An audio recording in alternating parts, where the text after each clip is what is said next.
Hello, kids. Here's a little bit of advice for you here when you're looking for a job. Not everyone's born rich. Not everyone's got a trust fund. Heck, not everyone's got rich folks.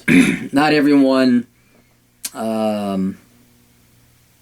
is going to have the luxury of easily landing a job because they got connections or whatever advantage they might happen to have in the labor market. So most of you are going to have to end up going and interviewing with HR. Now, the majority of HR, at least your generalists, the people who are going to interview you, especially the big corporations, are going to be of the female persuasion. This only really works for the guys, but I think it would also work to a certain extent for the ladies. But let me tell you what doesn't work. I guess that's a better way to make my point. Especially in this labor market. Do you think there is any limit to the supply of ass-kissing, brown-nosing interviewees where they have their answers rehearsed, they've researched the company, they know exactly, it's a performance, it's a rehearsed performance. You think these HR people don't see through that? You think that they're not tired of it? Like, gosh, here's another ass-kissing, brown-nosing yutz. And he's got the perfect rehearsed answer for my perfect rehearsed questions. And in other words, it's so standardized now. It's so common, it's so accepted that you'll never stand out if you try to answer if you try and polish your questions really polished. They're going to be just as polished as everybody else's questions. So here's a little bit of a difference thing. Employ game. What's game? Game is, well, let's apply this again. The majority of your HR generalists, interviewers are going to be women. And they're going to be younger too. Sometimes they get up into their 40s. Most of them will be 20s, 30s, or something like that. Do you ever get a girl on a date kissing her ass and brown nosing, gee willikers, Peggy Sue? Or is it more like, oh, I didn't see you there. Yeah, I guess blue is all right if you like blue. I gotta go ride my motorcycle and climb mountains. All right, which one? See, if you stand out from the rest of them, even though you may treat them like crap, you stand out from the rest of them. You're different and you're memorable. Now, a lot of people say, oh, you just can't get a job, you're butthurt. No, I'm independently wealthy, technically. This is how I make my living. There's no butthurt about it. I'm just trying to spare young kids the pain and suffering that me and many other people have gone through.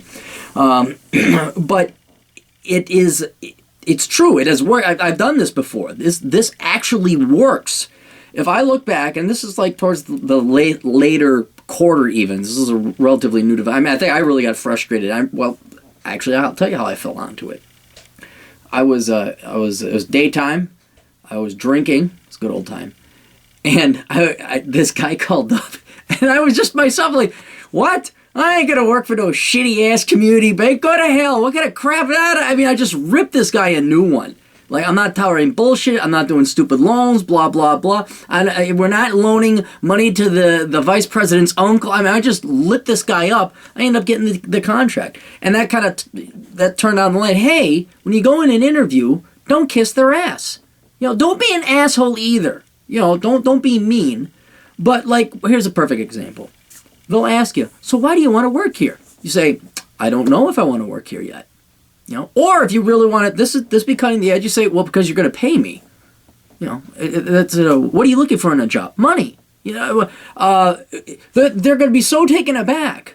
Another thing is also authority. You don't slam your previous employer. That certainly is not one that you do, unless the industry happens to be one that went belly up and needed a bail. Then you can rip it apart, and that actually helps out. But you kind of hold your line and you say, well, what are you looking for in a boss? You say, clear leadership, and then you start asking questions about, like, you say, hey, this is also about me. Right? It's not just, oh, gee willikers, can I get a job? It's like, oh, you need labor, don't you? Well, I'm going to assess you. I'm going to see if you meet my standards as well.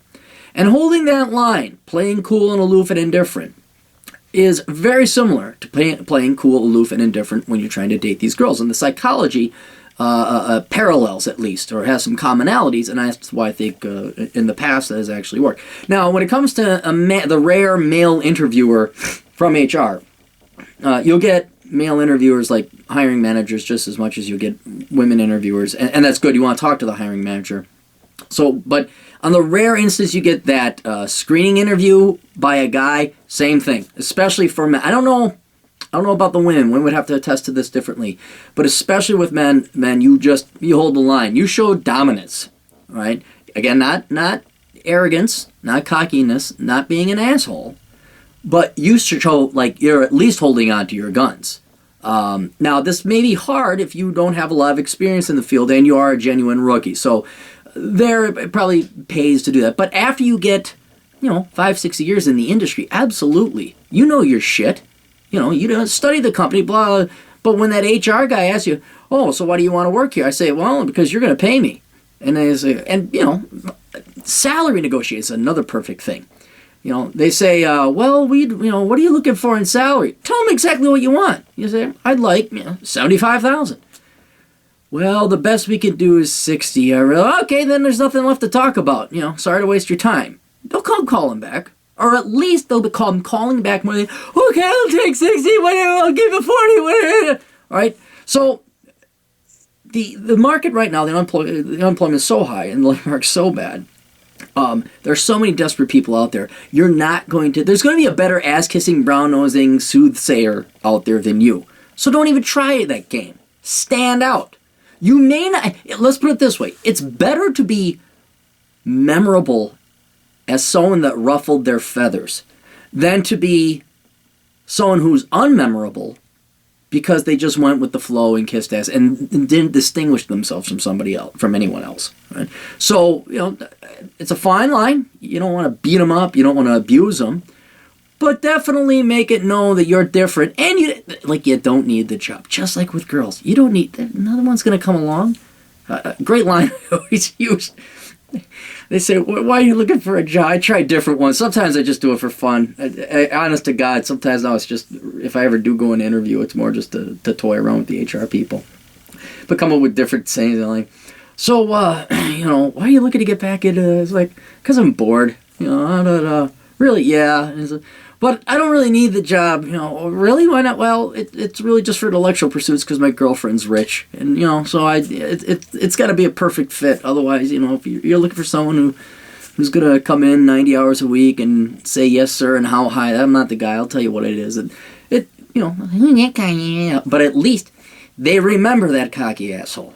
So give it a shot. Hey, what do you got to lose? It's not like you guys are employed anyway. So, but a little bit of advice. That's how do you game HR. Toodles.